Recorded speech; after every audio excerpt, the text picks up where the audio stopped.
Irish dance is an art form unto itself. It's a constructive activity for youth and a lifelong healthy avocation for all. Here to talk about it are Rachel Burke. She's a proprietor and teacher at Rochester Academy for Irish Dance, and a director there, Sandy Oswald. Thank you so much for coming in and talk about it today virtually. Rochester Academy of Irish Dance is such an exciting place to be for young students. Well, thank you for having us. We're happy to be here. And, Yes. you know, it's a wonderful thing to do. I've seen your dancing. It's so energetic, and it's quite athletic and very engaging for the audience. The kids work very hard. And They're in a studio several times a week. I just enjoy coming there and just enjoy doing it. several times a week. Yes. I see. And so are there routines? Certainly there's a lot of conditioning that involved, and are there routines they are learning, or how does it work? Yes, they have material, like some of them just do it for fun. And then we have dancers who are competitive, and they come in like several days a week and they learn material. We also sometimes like bring somebody over from Ireland to get like the newest and updated material. So they're constantly learning new things, and then every year they go to competitions and compete with that material. And then we also have group dances that we do for fun as well, and competitive ones. Okay, and so they can learn all about this on your website. Sandy, could you tell us what that website is, please? Yeah, www.rockirishdance.com. And there you can learn more about us. You can register for classes, and you can even book a performance with us. Okay, and what ages of students do you work with typically, Sandy?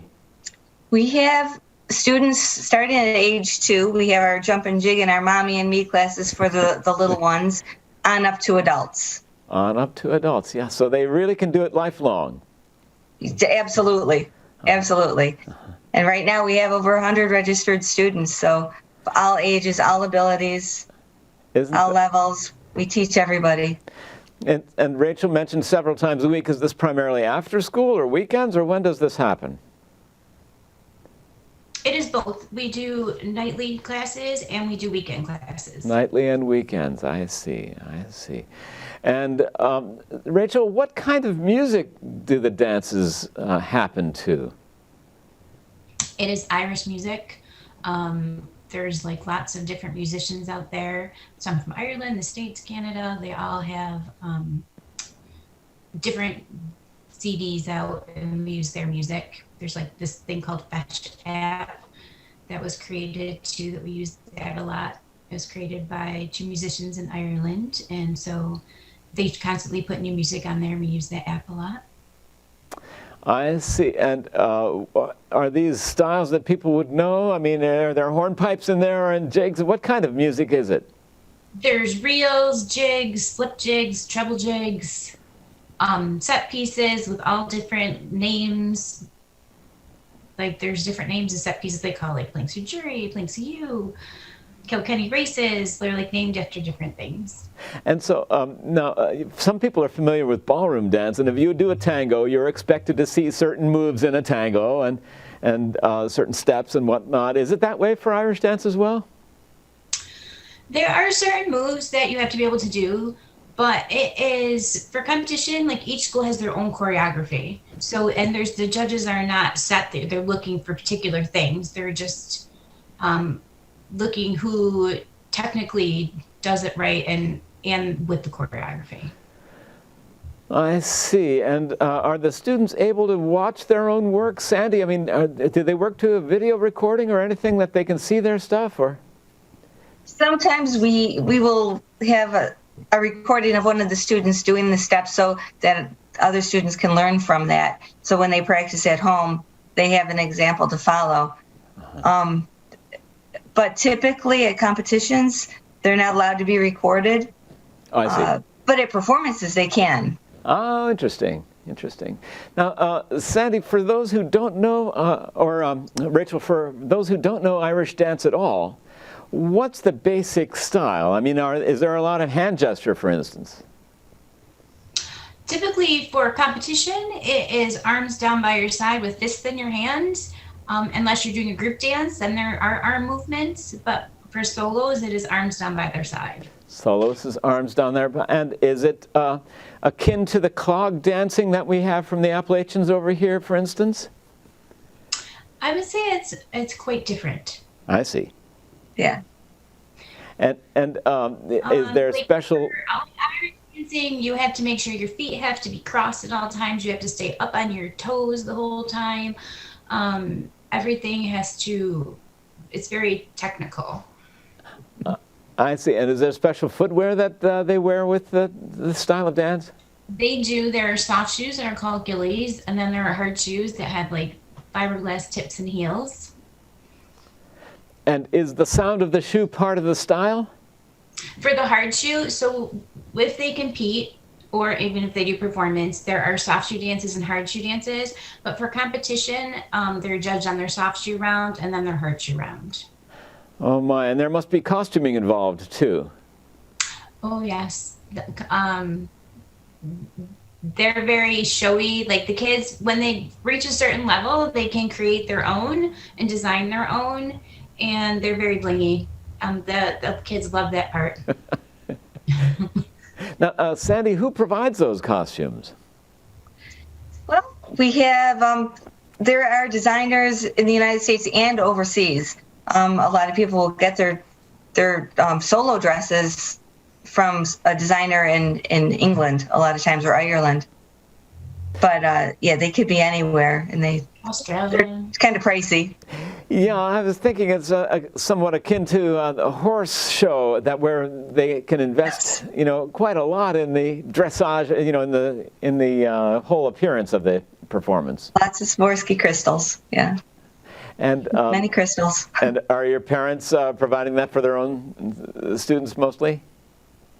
The parents do provide it for their own. We also do have a parents association that is phenomenal, and they try to have fundraisers and do what they can to help the parents, to cut back costs on things. I see. And do you work with live musicians ever, Rachel? That's a special thing. We do. Sandy and I run 2 local competitions, and we hire judges and musicians to come in all the time, because at competitions the kids have to dance to live music. So that's part of it. You have to be able to know when to start and be able to dance to a different style, different musicians. That's part of the competition.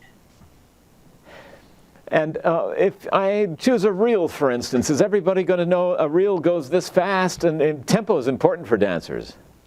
Yes. So at the different levels, for beginner, it's faster. And then as they get up in the different levels, the tempo changes. So actually it gets slower when they get more advanced because the material is harder. So it has to be slower music. I see. And so are these styles the basically classical styles, or is there a classical and a modern division, or how does it work style-wise? There is, as I said, each school has their own dance style, where they have their own material and their own workshop. But as far as different styles, there are other types of Irish dancing, like set dance classes. There's just Gaelic classes. There are different kinds. Our personal school belongs to one where it's more of a subjective, our own material. And so people might be familiar with river dance. Is this what you do, or is there a classical Irish dance that's different than that, or how would you describe it? River dance is a performance. We do dances like that when we do for performances, but for competition it is solos or Cayley dancing. And Cayley dance is group dances, and those are done by the book. They have to be done a certain way. Everyone that's against each other has to be how it's supposed to be. Those ones are very technical. They have to be by the book, where the solo dancing is more subjective. And is there improvisation? We do lots of stuff like river dance for performances, and the kids love that. Yeah. I couldn't quite hear that last part. You say do lots of stuff like river dance? Yeah, for performances, and the kids love doing that. And then they get to be creative, and we let them help create stuff. They love that. Yeah, I was interested, is there much improvisation involved? I mean, so if you get into your dance, are you able to make steps up on the fly? Yes, especially if you make a mistake, you want to keep going. You don't want to stop. You got to make it up. Yeah. Now, Sandy, you'll have to explain to us what a face is. What? I'm sorry, say that again? What a face is. Oh, a fash. Fash. A fash. Okay, so I read it wrong from the site. Thanks That's for okay, correcting. I know.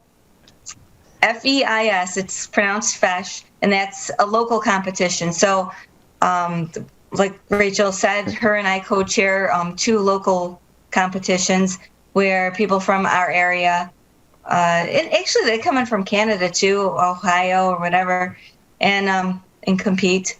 And these smaller competitions are great work for the kids, get great feedback from the judges, regardless of how they place, and gets them ready for the major competitions. Like in a few weeks, we have over 50 dancers going to what we call Oratio, and that's our regional competition. So we're the Mid-Atlantic region, and it's New York State, New Jersey, and part of Pennsylvania, and they'll be competing against kids from all over those areas. Oh, my. And it is a qualifier. So when they go, this is our regional competition. So this is where they go to try to qualify to dance at Worlds. Right. And so there are levels of achievement. Yes. Is there a world champion, for instance? There is one in every age group. One in every age group. That's fascinating. Okay, so that's fantastic. So this must be part of a nationwide network, or are you affiliated with other Irish dance companies and that sort of thing? We belong to it's in Ireland. It's the our commissions, it's the LRG, and so we belong to that organization. I see. And in the United States, are there other Irish dance companies in New York that you're connected with, for instance, or that you see in competition? Yes, there are a lot that belong to the organization, and so throughout the United States and Canada, there's like each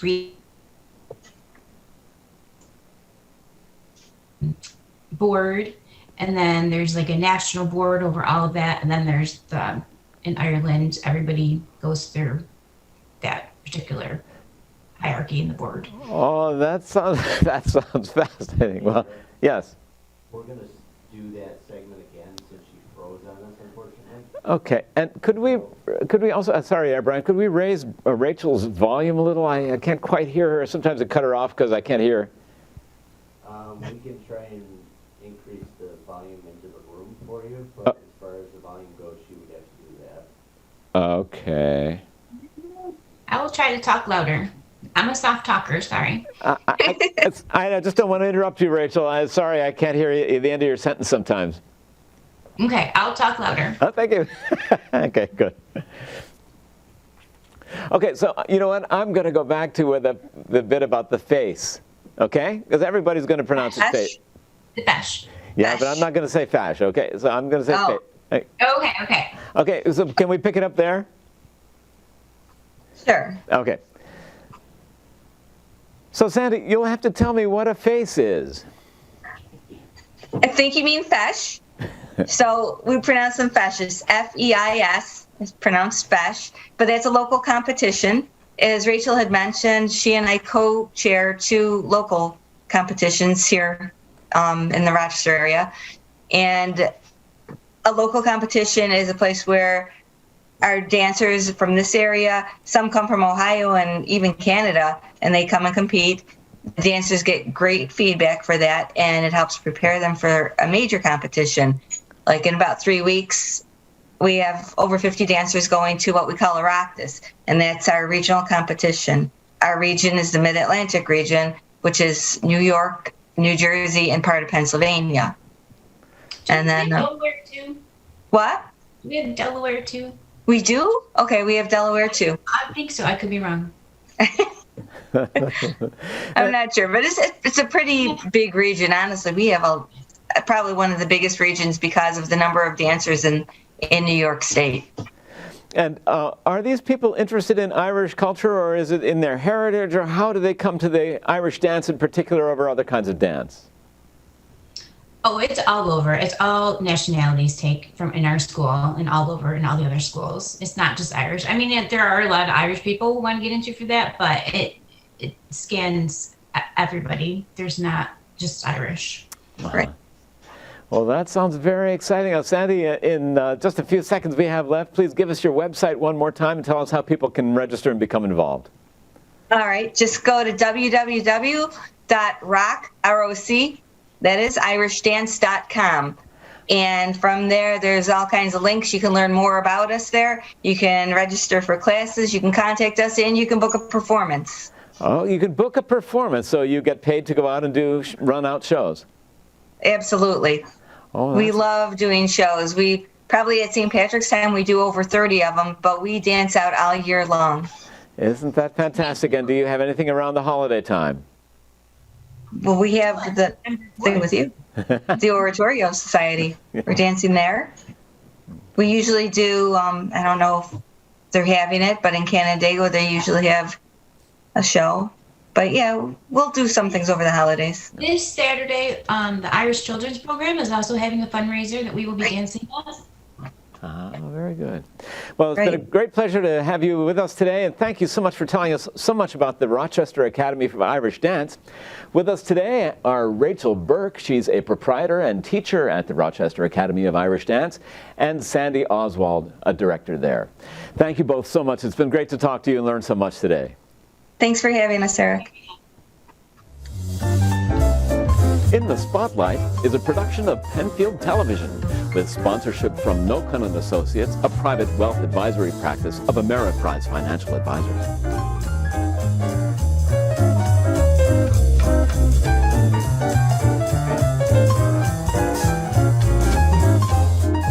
If you enjoy this program, please find us on Facebook, like and share the program, and find our full playlist on YouTube. Thank you so much for watching.